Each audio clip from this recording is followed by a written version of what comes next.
Hey everybody. I want to discuss something that normally I don't appear on camera to discuss about, but I'm not going to mention any names because a lot of you might know who I'm talking about. But I will point out visual pictures. For example, the character I want to talk about has two comics produced by Archie Comics. One is targeted towards the lesser characters that don't get much screen time, if you will. And the other is the main comic, and it focuses mainly on him and the main characters. But the question is, what does this have to do with what I'm about to say? Well, recently a lot of fans have been commenting on certain forums and boards and YouTube and all that about the ending of the most recent issue to the main comic.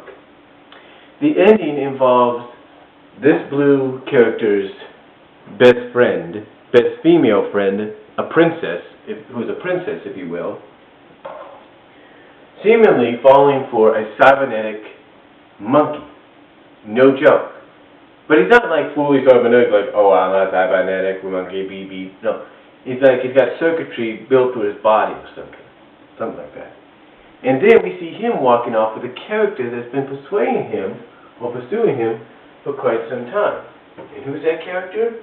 Well, if I can find a picture of that character, I'll show you.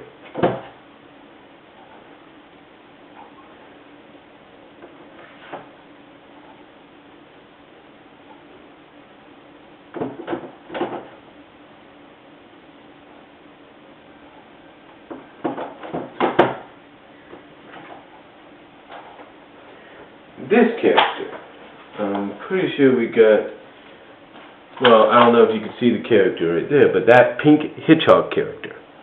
That's right.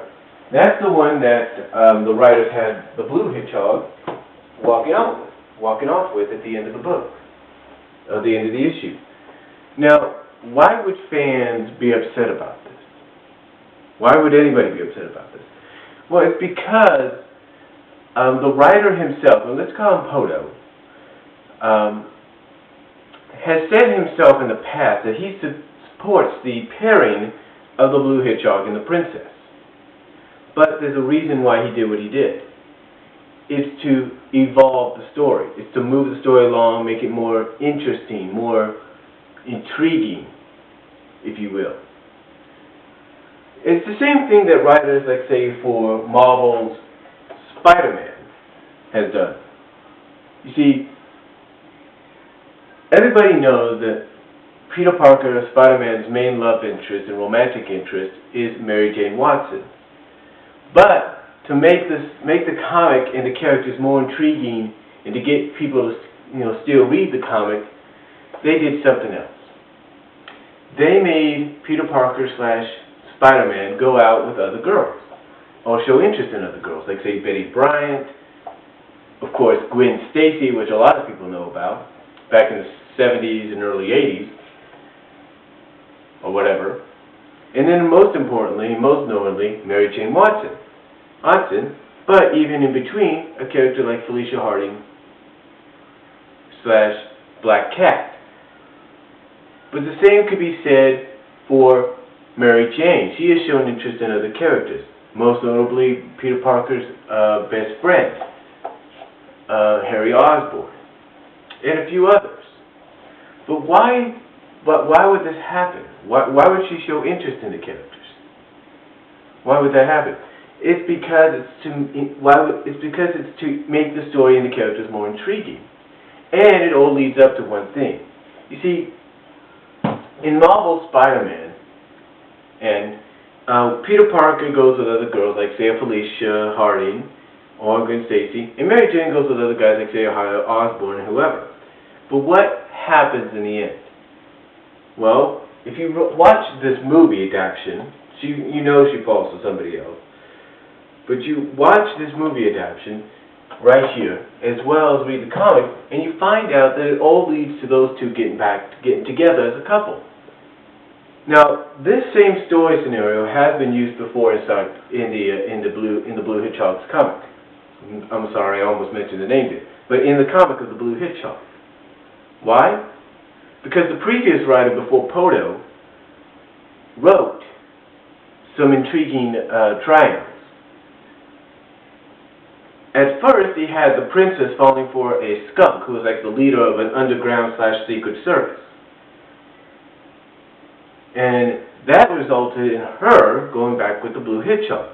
And then we had the same thing later on with the blue hedgehog falling for a yellow mongoose. And what happened?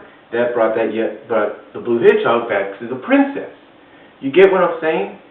What's happening here, and as some fans have pointed out at some forums, this is just another roadblock, another way of saying, hey, we're taking another detour, another direction in trying to get these two together.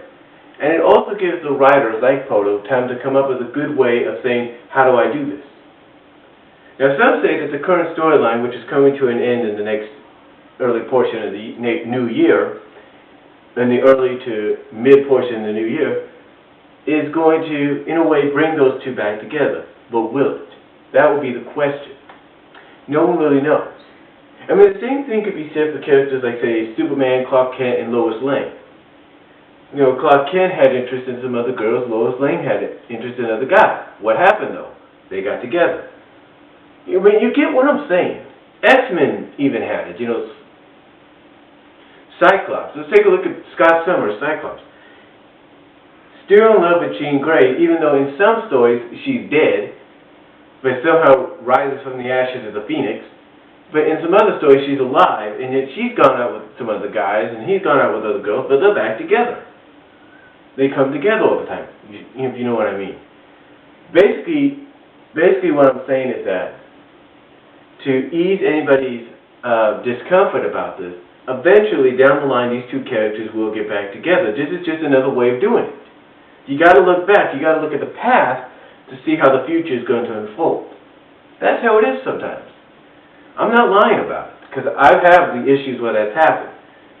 You got to look at the past storylines to see how it works, because sometimes that's what writers do. They go back to the past to see what worked, and what worked to get the characters together. That's how it goes. But I thought I'd just kind of mention it and kind of ease some people a little bit, kind of get them to kind of think about what's happening, and I'll talk to you all later.